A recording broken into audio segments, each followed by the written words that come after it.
Bonjour à tous, grand honneur de vous et véritable plaisir pour moi de vous présenter ce nouveau rendez-vous sur TV Liberté, cette année-là, qui n'est pas une émission en hommage à Claude François ni à Joe Dassin. Nous ferons cette émission en alternance avec l'émission Le Plus d'éléments, l'émission qui présente chaque nouveau numéro de la revue. Et grâce à des effets spéciaux, vous devriez voir apparaître la dernière couverture sur notre écran. Et oui, c'est la magie de la télévision de l'ORTF. Nous allons vous faire découvrir dans cette émission des livres, des chansons, des films, des événements qui ont marqué la société française, et bien en bien ou en mal, et qui bien sûr marquent encore notre présent. Un rendez-vous placé sous le signe d'un retour sur notre passé, dans la joie et la bonne humeur. Cette année-là, dans la joie et la bonne humeur, ça c'est une excellente formule, je trouve, enfin pour ma part. Pour ce bond dans le temps, je serai accompagné pour une partie de l'équipe rédactionnelle de la revue Éléments, la fameuse revue des idées, des rédacteurs sélectionnés d'après les critères de sélection du mouvement En Marche. Vous voyez quand même que c'est du sérieux. Et donc au sommaire de notre première émission, on va aller vers l'année 86 avec le livre de Guy Hockenghem, Lettre ouverte à ceux qui sont passés du col Mao au Rotary, datant de 1986, un livre qui passera très mal à gauche sous l'époque Mitterrand. On ira ensuite en 77, sorte où on parlera d'une chanson qui deviendra culte pour la génération de SOS Racisme, c'est Lily de Pierre Perret. Vous la connaissez forcément, je vais vous la chanter un peu. On l'a trouvée plutôt jolie, Lily. Elle arrivait des Somalies, Lily, dans un bateau plein d'immigrés qui venaient tous de leur plein gré vider les poubelles à Paris. Elle croyait qu'on était égaux, Lily. Eh ben non, Lily. Nous ne sommes pas égaux, car en Europe, nous sommes très très méchants. Bref, nos chroniqueurs vous expliqueront pourquoi cette chanson est une véritable œuvre de science-fiction dans la France des années 70. Et on terminera par un film noir américain de 1953, Le port de la drogue, de Samuel Fuller, qui va avoir un drôle de destin au moment de sa sortie en France. Voilà, le temps de rejoindre mes petits camarades, de vous les présenter. Et on arrive en 1986. 1986, oui, autour de moi pour cette année 1986, j'ai le plaisir d'avoir Ludovic Maubreuil, rédacteur à la revue Éléments et grand spécialiste du cinéma. Dans votre actualité, Ludovic, vous avez contribué à interroger Michel Marmin pour son livre Mémoire « La République n'a pas besoin de savants » aux éditions Guillaume Deroux. Thibaut Isabelle, rédacteur de la revue Éléments, mais surtout rédacteur en chef de la célèbre revue Crisis. Vous venez de faire paraître aux éditions Autrement Pierre-Joseph Proudhon, L'anarchie sans le désordre. Olivier François, que les gens de TV Liberté connaissent depuis le mois dernier, parce que vous avez eu l'honneur de présenter la première émission de la revue Éléments, C'est plus Éléments. Vous êtes rédacteur de la revue Éléments et vous avez été aussi l'assistant de Alain de Benoît. Il y a longtemps. Il y a déjà un moment, oui. Et pour finir, Christophe Maxime, aussi rédacteur à la revue Éléments. Messieurs, nous allons maintenant rentrer dans le vif du sujet. Nous sommes en 1986, nous sommes en pleine année Mitterrand, c'est la cohabitation. Chirac est Premier ministre, l'Espagne et le Portugal rentrent dans la CE. Thatcher et Mitterrand annoncent la construction du tunnel sous la Manche. Et c'est la naissance de la chanteuse américaine Lady Gaga et du chanteur de rap Maître Gims. J'ai trouvé que ça. Bah oui, mais j'ai trouvé que ça. Il y a des gens qui sont nés. Bah oui, mais c'est comme ça. Non, on va vous parler d'un livre que nous avons, qui n'a pas eu un énorme succès. Donc c'est Guy Hockenghem, Lettre ouverte à ceux qui sont passés du col Mao au Rotary. Je l'ai piqué à la... C'est une édition originale, parce qu'il a été réédité. Moi, je l'ai piqué à la bibliothèque municipale Yuri Gagarine de Vitry. Voilà, je le dis. Comme ça, s'ils veulent le récupérer, ils peuvent m'appeler à TV Liberté. Donc, lettre ouverte à ceux qui sont passés du col Mao au Rotary de Guy Hockenghem. Olivier, présentez-nous ce livre qui a été sulfureux au moment où il est sorti. Alors, il est sulfureux, il a été sulfureux pour certains, pas pour les lecteurs de Guy Hockenghem qui pouvaient imaginer son évolution. 86, c'est 3 ans après le tournant de la rigueur. Et Guy Hockenghem règle ses comptes avec cette génération de gens qui sont passés, comme son nom l'indique, du col Mao au Rotary, c'est-à-dire au fond du gauchisme, de la contestation sociale, au ralliement au système. Pour comprendre le livre aussi, il faut parler peut-être de la personnalité de Guy Hockenghem. Guy Hockenghem incarne le gauchisme dans ce qu'il avait eu de plus flamboyant dans les années 70. C'est un baby-boomer normalien, mais qui s'est très vite engagé, d'abord dans le trotskisme, ensuite dans tous les mouvements de contestation sociale, d'ailleurs de l'ordre moral comme de l'ordre politique. Il a été fondateur du Front homosexuel d'action révolutionnaire. Donc c'est à partir de son gauchisme intégral et de sa fidélité aussi aux idées de sa jeunesse qu'il juge en quelque sorte et qu'il condamne la trahison, enfin ce qu'il considère comme la trahison ou le retournement d'une partie des gens de sa génération. Ce qui est intéressant dans le livre, c'est qu'il pointe du doigt à la fois leur conversion à l'économie de marché, mais aussi, et c'est pour ça que le livre peut être lu aussi comme une annonce des néo-réactionnaires, aussi la conversion d'un certain nombre d'intellectuels issus du gauchisme aux valeurs de l'ordre, de la nation, de l'armée. Il attaque notamment, par exemple, André Glucksmann sur le fait qu'André Glucksmann, dans les années 80, défendait l'armée américaine et défendait le service militaire pour tous. Voilà, donc en quelques mots, ce qu'on peut dire déjà.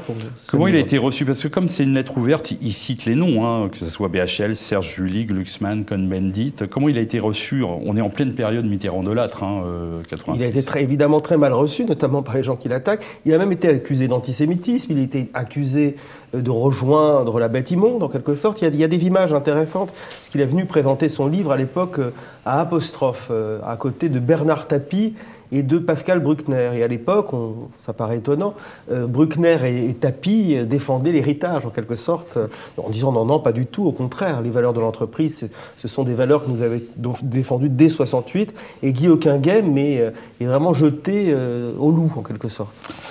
Ludovic, ce livre effectivement est d'une violence. J'ai adoré au départ de son livre, il cite une phrase savoureuse de Marcel Jouandeau aux manifestants de 68 qui disait « Rentrez chez vous, dans 10 ans, vous serez notaire ». C'est un peu ça oui. C'est vrai le constat de Guy Hocquinghem, 10 ans après. Tout à fait, c'est exactement ça. Alors ce qui est amusant, effectivement, il les tutoie, tous ces gens-là, tous ces Bernard-Henri Lévy, Glucksmann, Serge July, Cohn-Bendit, parce qu'il les connaît tous, il les connaît bien. Il a été journaliste à Libération pendant des années, il les a bien côtoyés, et donc il les apostrophe et il leur envoie pas dire, et c'est vrai que c'est assez réjouissant de les voir tous,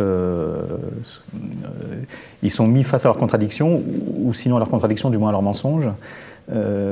Et c'est pas juste un journaliste en colère, Guy Hocquinghem, c'est aussi un écrivain.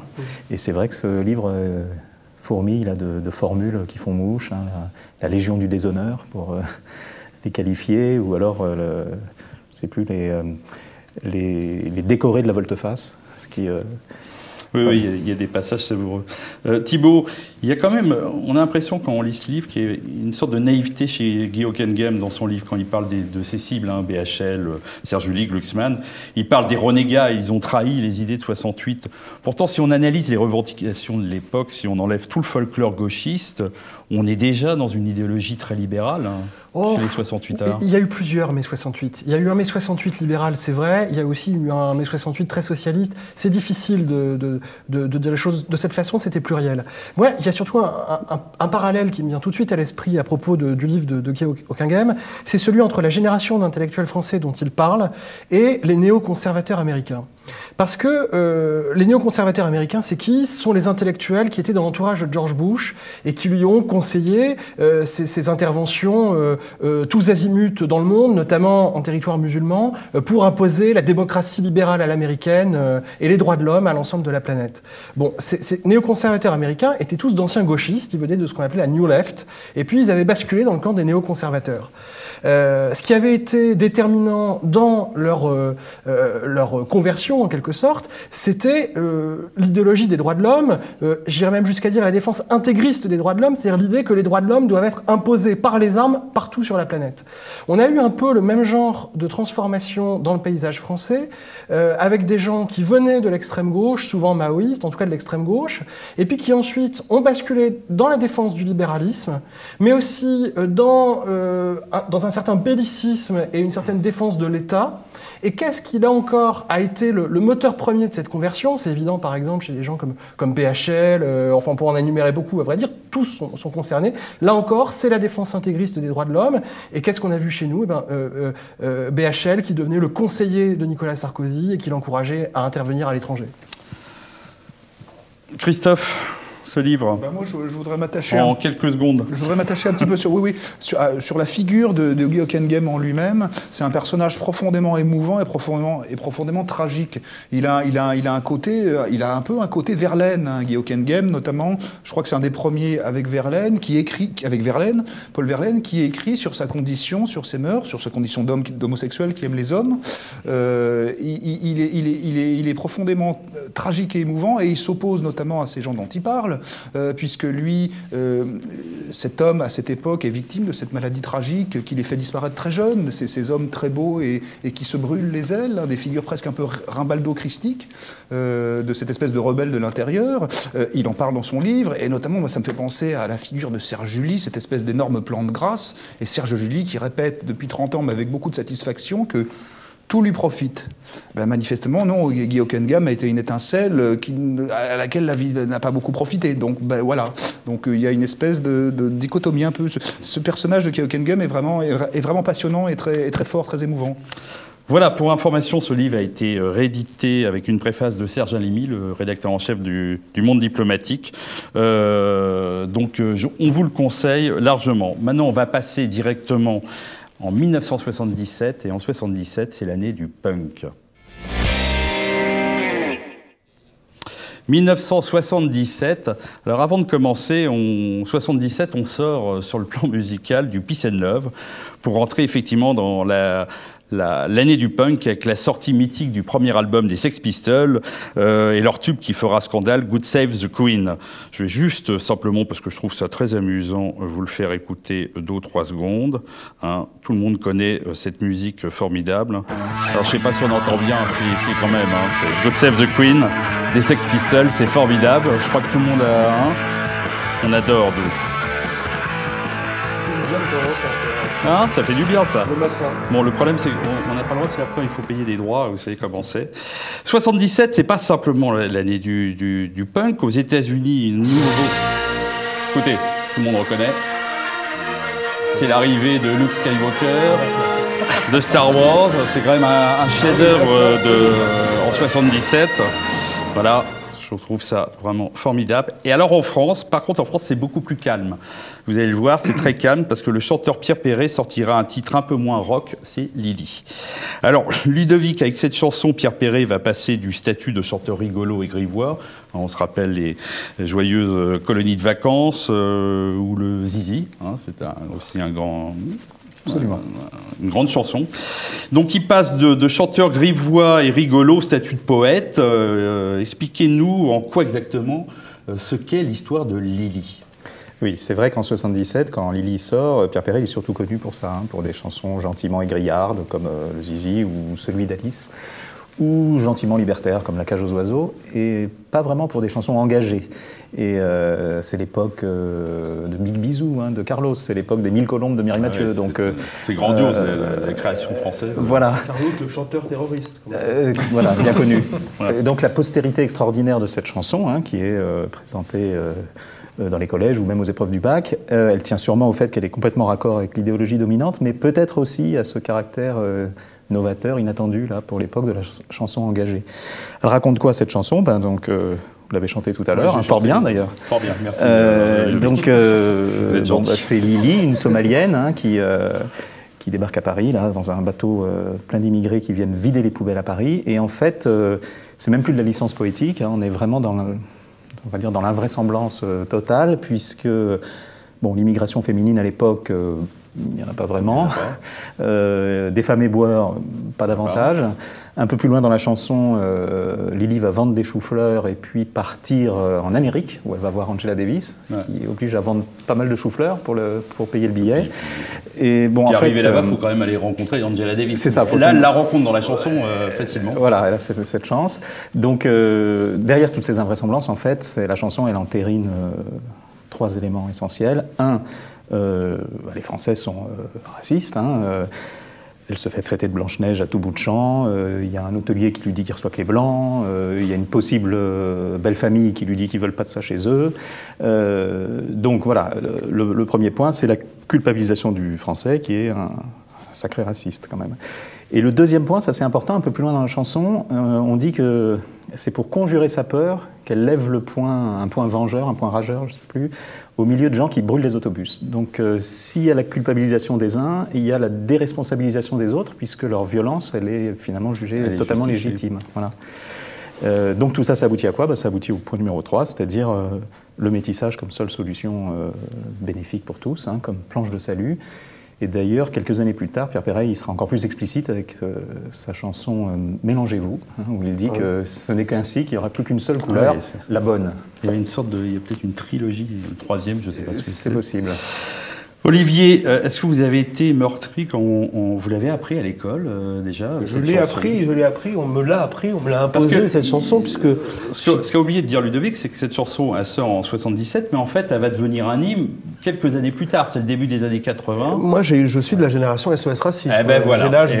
J'ai l'âge d'Emmanuel Macron, et j'ai été en 1983-84, les premières petites mains touchent pas à mon pote, que d'ailleurs mon instituteur et les institutrices accrochaient à leur veste, pas sous l'école Lake.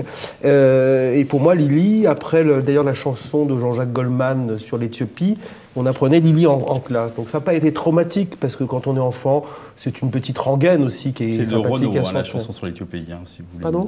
La chanson sur l'Éthiopie, c'est Renaud qui l'a... Ah, c'est Renaud, bon, voilà. Excusez-moi, mais... Vous me demandez sur le plan culture, je connais très bien. Non, mais vous avez tout à fait raison de m'interrompre. Il a fait la chanson des Restos du Cœur, lui. Ah voilà, les Restos du Cœur, mais on s'y perd entre l'Éthiopie, les Restos du Cœur, le cœur des restos, etc. Mais alors pour Lily, pour moi, oui, c'est ça, c'est l'école primaire, c'est le CM1, et c'est la rengaine qu'on apprend pour nous rendre humanistes, pour nous transformer en bons citoyens en quelque sorte, car l'école laïque l'école publique veut nous transformer en bons citoyens. Thibaut, on pourrait rejoindre cette chanson. En 75 sort le fameux film Dupont-la-Joie, qui s'inscrit un peu dans le même processus, culpabilisateur. On désigne les Français dans leur ensemble comme des racistes, c'est-à-dire les ouvriers, les beaufs, etc. Quand ils ont en face d'eux un étranger, alors dans Dupont-la-Joie, c'est l'horreur absolue, mais 77, c'est pareil, on est dans la même veine. Oui, alors il y a quelque chose qui est en train de monter à cette époque-là, c'est un peu un jugement de classe méprisant à l'égard des classes populaires et d'un racisme plus ou moins supposé, plus ou moins véridique, peu importe, mais qui cristallise la rancœur des élites. Il y a quand même un point historique que je veux mettre en avant, c'est que dans les années 70, une chanson comme Lily incarne encore une réaction un peu spontanée, émotionnelle au racisme. De mon point de vue, il n'y a pas encore à l'époque d'exploitation politique de tout ça. C'est vraiment dans les années 80 que ça va se mettre en place, notamment en 83, avec le tournant de la rigueur, lorsque le Parti socialiste va devoir faire oublier qu'il n'était plus vraiment socialiste et qu'il va donc chercher sur le terrain de l'antiracisme une nouvelle manière d'être socialiste. En plus, ça correspondra à la montée du Front National, donc tout tombera très bien. Mais dans les années 70, on n'est pas encore dans ce logiciel-là, on est plutôt dans une réaction émotionnelle de classe, de mépris pour les classes populaires. Et d'ailleurs, je tiens à rappeler que dans les années 70, la lutte contre l'immigration massive est encore essentiellement portée par le Parti communiste, qu'on ne peut pourtant pas accuser de racisme, parce que les communistes considéraient que l'immigration massive aboutissait à une pression à la baisse sur les salaires, à ce qu'on appelle le dumping social, et c'est un peu dans ce cadre-là que la lutte contre l'immigration défendue par les classes populaires et par le Parti communiste va être perçue comme du racisme par des élites, disons, bien pensantes, et ensuite, ça sera exploité politiquement dans les années 80. Christophe, cette chanson... Ce que je voudrais dire déjà, premièrement, je voudrais dire que c'est une très très bonne chanson. C'est très malin, c'est très adroit, c'est un assez beau texte. C'est très joli, c'est d'une absolue efficacité, mais comme beaucoup de ces chansons au fond de variété engagées, c'est très spectaculairement burlesquement à côté de la plaque, totalement à côté de la plaque. Moi, ça me fait penser, Perret, en fait, c'est parce qu'il va aux États-Unis et il voit la militante et il transpose ça un peu en France. C'est une espèce de délire de Perret c'est une transposition américaine. Moi, ça me fait penser à Bob Dylan. Oui, c'est le racisme américain qui c'est hors sujet. Et Bob Dylan, c'est lui arrive un peu la même chose avec la chanson de Bob Dylan, Hurricane, sur le boxeur américain Carter, je crois, qui était noir, Hurricane Carter, et qui a tué des gens. Bon, et Bob Dylan, c'est un peu entiché de ce personnage, a fait des chansons assez belles, supérieures à Perret, sur Carter. Il était un peu hors sujet, il a fait un peu les mêmes choses. Il se trouve que c'était vraiment un tueur, le pauvre malheureux, et il n'était pas défendable, même s'il était. Et quand bien même noir, il était coupable. Ça me fait un peu penser à ça. Il y a aussi des chansons un peu de grande efficacité et de mauvaise mauvaise foi. Notamment, il y a la chanson Parachutiste de Maxime Le Forestier. Maxime Le Forestier, qui est oui. une chanson aussi très bien écrite, très à droite, qui est une chanson de culpabilisation totalement à côté de la plaque sur les pauvres airs de la guerre d'Algérie, qui, selon le point de vue de Le Forestier, devrait être défendue en des termes populaires et autres. Donc il y a une espèce de malice et d'adresse et d'efficacité absolue de ce genre de chanson. Voilà, donc je vous conseille à tous de bien réécouter les paroles et de vous faire votre propre avis. Passons maintenant à notre séquence cinéma, avec un bond dans le passé. Là, cette fois-ci, on part en 1953 et on est en pleine guerre froide. 1953, nous voici dans les années noires qui commencent mal, parce qu'en janvier, c'est le début du complot des blouses blanches en URSS. Mais la vraie information de l'année 53, c'est le drame, c'est le 5 mars. Messieurs, dames, la tristesse des peuples du monde entier, Joseph Staline est mort. Messieurs, je vous propose de lui rendre un petit hommage en fredonnant cette hymne soviétique. La la la la la la la la la la la. Je crois qu'on va arrêter là. C'est bien joué quand même, hein. Voilà, c'est le Staline qui est mort. C'est quand même le seul dictateur qu'on peut vénérer en France sans avoir le moindre problème. Peut-être avec Mao et Fidel Castro. Je crois que vous arrive pas de jeu. On a le droit d'aimer Mao, Fidel Castro. Staline, quand même. Staline, on n'a pas le droit. Ouais. Ah bon. Fidel Castro, oui. Mao. Bon, on coupera au montage de cet hommage. Non, si on est en 1953, effectivement, nous sommes en pleine guerre froide et va sortir sur les écrans en France un petit film noir américain qui s'appelle Pick Up on South Street. Merci pour mon anglais, qui sera traduit en France par Le Port de la Drogue. Alors le film n'est pas un événement en soi, mais en 1953, il y a souvent de la censure dans l'air, Thibault. Oui, Pick Up on South Street, ça pourrait se traduire par Rendez-vous à South Street. Ça va donc donner Le Port de la Drogue. Ça n'a strictement rien à voir avec le titre d'origine, mais surtout, ça n'a rien à voir avec le scénario d'origine. C'est ça, en fait, le problème. Pourquoi ça? En fait, au départ, le film ne parle pas de trafiquants de drogue, il parle d'espions communistes.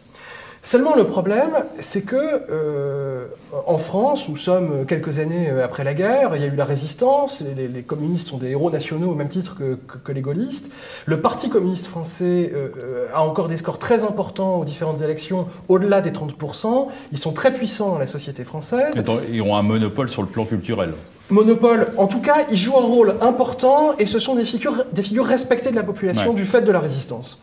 Donc, c'était mal perçu de sortir sur les écrans un film aussi violemment anticommuniste que le film de Fuller. Il faut se souvenir que quelques années auparavant, c'était en 1948, il y avait eu un film intitulé Le Rideau de fer de William Wellman, qui était lui-même très anticommuniste et qui avait jeté des milliers de manifestants communistes dans la rue, ce qui avait beaucoup nuit évidemment à l'exploitation commerciale du film. Alors, la 20th Century Fox, qui produisait ce film de Fuller, le port de la drogue, ne voulait pas prendre le risque de telles manifestations, et donc ils ont décidé de changer le titre et l'histoire du film. Dans les sous-titres, les communistes, les espions communistes sont devenus des trafiquants de drogue, et le mystérieux microfilm dont il était question dans le film est devenu la recette d'une nouvelle drogue. Et tout ça sans changer, je veux dire, les images. Ah c'est non, simplement en changeant les sous-titres qui ne correspondaient plus à ce que racontaient les personnages dans l'histoire, dans la version originale. Bon. Donc on a modifié toute l'histoire à des fins purement commerciales. Il faut se souvenir qu'à l'époque, aux États-Unis, on est en 1953, on est en plein McCarthyisme. C'est la chasse aux sorcières contre les communistes aux États-Unis et particulièrement à Hollywood. Il y a beaucoup de films anticommunistes sur les écrans américains, mais en France, ça passe très mal. La 20th Century Fox croit beaucoup à l'idéologie et à la propagande anticommuniste, mais pas quand ça risque de nuire à son portefeuille. Et dans ces conditions-là, ils ont préféré... C'est de l'autocensure, quoi. Oui, de l'autocensure à visée purement commerciale, il faut le dire franchement. Ludovic, ce genre de censure était courante en France, sur le plan culturel, le cinéma, etc. Oui, il y a eu pas mal d'exemples. Aussi au début des années 50, il y a un film qui s'appelait Un homme marche dans la ville, de Marcello Pagliaro, et qui, pareil, avait été conspué par la presse communiste, qui avait été même déprogrammé dans des municipalité de même obédience. Et c'est intéressant de savoir pourquoi. En fait, c'était pour des raisons de moralité, parce qu'en fait, dans cette histoire de docker du Havre, les ouvriers ont des tentations amoureuses et voire sexuelles. Ils ont parfois un penchant pour l'alcool et tout ça contredisait l'image un peu vertueuse que le monde ouvrier de l'ouvrier devait... du docker communiste de la CGT. Et donc voilà, le film a été très peu distribué du coup à cause de ça. Et c'est d'ailleurs un très beau film, peut-être un peu misérabiliste, mais avec beaucoup de qualité esthétique en tout cas. Olivier, c'est quand même la période où le Parti communiste fait un peu la pluie et le beau temps. Oui, il y a une période, bien sûr. Sur la littérature, sur le cinéma, etc. Enfin, en tout cas, ils peuvent se permettre... alors, l'ORTF, on n'en parle pas. Il y a eu une domination intellectuelle, fameuse... en effet, du stalinisme. Le Parti communiste, à l'époque, était un parti stalinien. Il l'est resté d'ailleurs assez longtemps. Et vous parliez de censure. Il y a eu des cas de censure à la même époque, d'ailleurs, du Zéro et l'infini de Arthur Koestler. Le Zéro à l'infini avait été acheté en masse par les gens du Parti communiste pour qu'il ne soit pas présent en librairie. Après, cette domination du Parti communiste, elle était ambiguë, parce que c'était aussi un parti à l'époque qui s'intitulait le Parti de la Renaissance française. Donc on censurait d'un côté, et on essayait de rassembler de l'autre, en essayant de montrer qu'on était aussi les défenseurs de la culture française, avec un aspect d'ailleurs un peu nationaliste à l'époque. Christophe ? Oui, ben là on est dans un cas de censure un peu déguisé, un peu maquillé. C'est pas, à la même période, par exemple les Sentiers de la gloire de Kubrick, qui sont censurés par les studios américains parce que c'est un film très anti-français, donc ils ont peur effectivement. Rappelez ce que pour les gens qui... les Sentiers de la gloire, c'est sur une autre guerre et c'est en fait 14-18. Ouais, voilà, et les officiers français sont vus sous un mauvais jour. Mais je rappelle aussi que la règle du jet de Jean Renoir a été censurée pendant la guerre, très peu de temps avant. Donc c'est pas une nouveauté. Le Petit Soldat, ça me fait penser au Petit Soldat de Godard qui a été interdit alors que c'est un film magnifique. Plein d'exemples. Pour revenir sur le Parti communiste, c'est aussi rappelons que le Centre national du cinéma est une émanation intégralement gaulliste et communiste, et que il y a beaucoup de techniciens du cinéma qui sont des communistes. Il y a aussi une attitude du Parti communiste français à cette époque qui est protectionniste et patriotique et qui veut aussi juguler l'envahissement du cinéma américain. Donc c'est des choses qu'il ne faut pas oublier non plus. Dernière question, Thibault, sur... après 68, cette domination du Parti communiste va un peu disparaître, et là on va arriver avec la culture gauchiste qui va prendre le pouvoir. Oui, oui, ça va être le passage du communisme à l'ancienne au gauchisme rénové, qui est en fait une sorte de communisme matiné d'une bonne dose de libéralisme. C'est la partie qui va émerger de mai 68 en réalité. Il y a eu plusieurs mai 68, mais le mai 68 qui va vraiment marquer les esprits, c'est celui de tous ces gens, en fait très libertaires, partisans d'une révolution intégrale des mœurs, d'une libéralisation des mœurs, mais ces gens-là vont aller jusqu'au bout de leurs idées. Ils vont se rendre compte qu'en fait, la lutte contre le libéralisme économique n'a pas de sens pour des gens qui, comme eux, défendent la liberté des mœurs et l'absence de toute morale, et ils vont finir par devenir tout à fait libéraux, et même ultra-libéraux sur les questions économiques, et alors que c'était des rebelles dans les années 60, ils vont devenir les agents dominants du système dans les années 90-2000. Voilà, je pense qu'on a fait le tour. Avant que vous ayez, vous qui aimez tant Staline, ouais, Patrick, je rappelle que Ivan le Terrible a été censuré partout, chez les Américains, chez nous, et a commencé par Staline parce qu'il trouvait que ça lui ressemblait un peu trop. C'est vrai, ouais, et c'est vrai. Moi, je comprends Joseph sur cette histoire-là. Voilà, bien sûr, on blague tous, hein, c'est pas, je ne vais pas avoir d'ennui. Voilà, c'est déjà la fin. Merci à vous tous. Vous allez retrouver le mois prochain Olivier François pour l'émission Le Plus d'éléments. Et vous pouvez le trouver en kiosque. On va avoir une petite image qui va s'afficher, c'est ça. Ça, c'est vraiment formidable. C'est les effets spéciaux de la télévision. Je suis assez bluffé. Vous voyez la dernière couverture d'éléments qui est actuellement en kiosque. Quant à moi, je vous retrouve dans 2 mois. Alors n'hésitez pas sur les réseaux sociaux de TV Liberté à nous donner votre avis, positif ou négatif, nous serons preneurs. Et surtout, d'aider financièrement TV Liberté et rester la plus libre possible. Mais n'oubliez pas, bien sûr, d'acheter le dernier numéro d'éléments qui est toujours en kiosque. Au revoir et à la prochaine.